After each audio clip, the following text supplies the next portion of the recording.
O livro do Apocalipse é um dos textos mais misteriosos da Bíblia. Para muitos, ele fala apenas do fim do mundo. Para outros, é um livro de medo, caos e destruição. Mas o Apocalipse não começa com o fim. Ele começa com uma revelação. A palavra Apocalipse significa exatamente isso: revelar, tirar o véu, mostrar o que estava oculto. João não estava procurando visões. Ele estava exilado na ilha de Patmos, sozinho, perseguido por causa da sua fé. Em um domingo, enquanto orava, o céu se abriu e uma voz, forte como o som de uma trombeta, disse: escreve o que vês. Naquele momento, João passou a enxergar a realidade como poucos humanos já viram, uma realidade além do que nossos olhos podem captar. Ele viu o que acontece por trás das cortinas da história. E a primeira coisa que ele vê, antes de qualquer juízo, antes de qualquer catástrofe, é Jesus. Mas não o Jesus simples da Galileia. Ele vê o Cristo glorificado. Seus olhos como chama de fogo, sua voz como o som de muitas águas, e seu rosto brilhando como o sol ao meio-dia. A visão é tão poderosa que João cai aos seus pés como morto.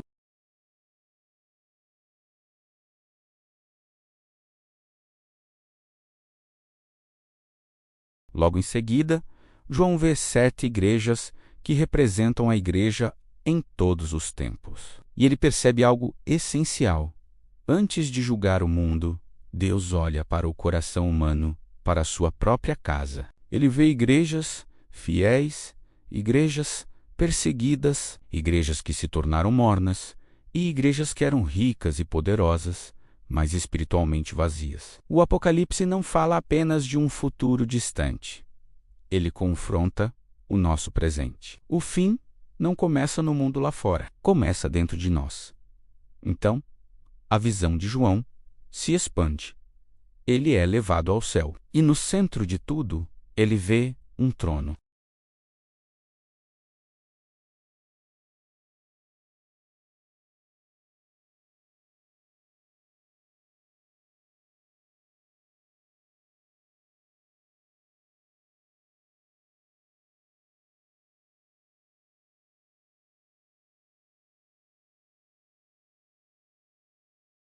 Mesmo quando tudo ao nosso redor parece silêncio, abandono ou descontrole, diante do trono, João vê um livro selado com 7 selos. O destino da humanidade, o desenrolar da história, está escrito ali. Mas ninguém no céu, na terra ou debaixo da terra, é digno de abrir aquele livro.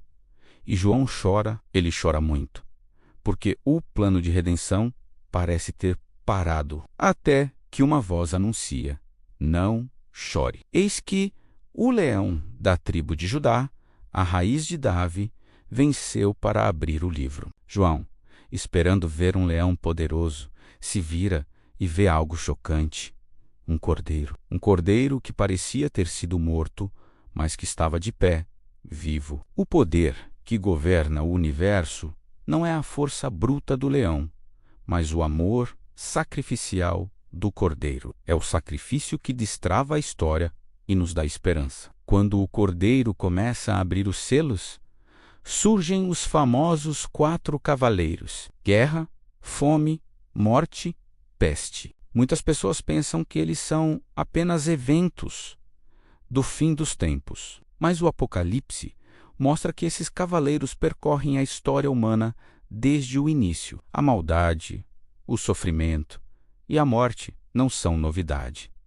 O Apocalipse não cria o caos. Ele revela a realidade de um mundo que se afastou do seu Criador. Depois dos cavaleiros, as trombatas soam, e com elas, catástrofes atingem a terra, o mar e os céus. Mas note um detalhe crucial: a destruição é sempre parcial. 1/3 da terra é queimado, 1/3 do mar se torna sangue. Cada juízo é um aviso, um chamado urgente ao arrependimento. Deus não tem prazer na destruição, mas usa até mesmo o juízo para chamar a humanidade de volta para si. E mesmo assim, o texto diz que os homens não se arrependeram.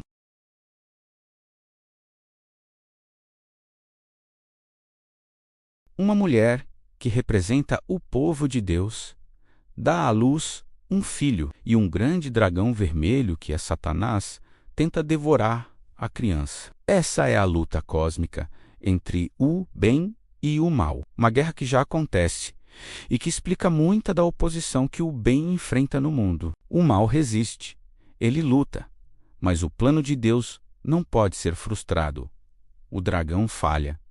Em seguida, surge a besta. A besta não é apenas uma pessoa, mas um sistema de poder político, econômico e religioso que exige controle total e adoração. Sua marca, o famoso número 666, não é apenas um chip ou um código, é um símbolo de lealdade. É a escolha de quem governa a sua vida. Você serve ao sistema deste mundo ou serve ao Cordeiro? Depois de tantos avisos ignorados, as taças da ira de Deus são derramadas. Aqui não há mais aviso.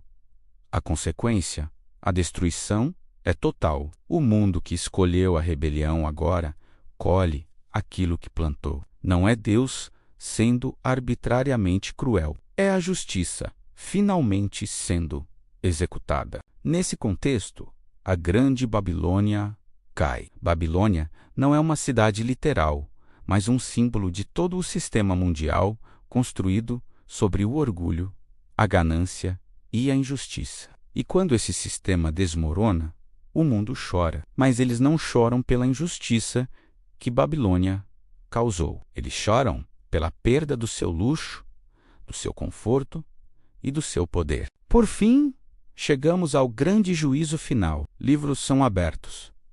E tudo o que foi feito em segredo vem à luz. Não há títulos, não há desculpas, não há riqueza que possa comprar um veredito favorável. Cada um é julgado segundo as suas obras. A verdade, finalmente, prevalece. Mas aqui está a parte mais importante. O Apocalipse não termina em destruição. Ele termina em restauração. João vê novos céus e uma nova terra. A antiga ordem, marcada pela dor, pelo sofrimento e pela morte, passou. Deus mesmo enxugará dos nossos olhos toda lágrima. Não haverá mais morte, nem pranto, nem clamor, nem dor. O próprio Deus virá habitar com os homens. O mal não vence. O caos não tem a palavra final. E a última mensagem da Bíblia não é medo, não é terror, é esperança. É um convite. O Espírito e a noiva dizem: vem. E aquele que ouve, diga: vem. A história termina com a promessa de um novo começo, onde o amor do Cordeiro reina para sempre. Obrigado por assistir. Se este vídeo te ajudou a entender melhor o Apocalipse, deixe seu like, se inscreva no canal e compartilhe com alguém que também precisa ouvir essa mensagem de esperança. Até a próxima!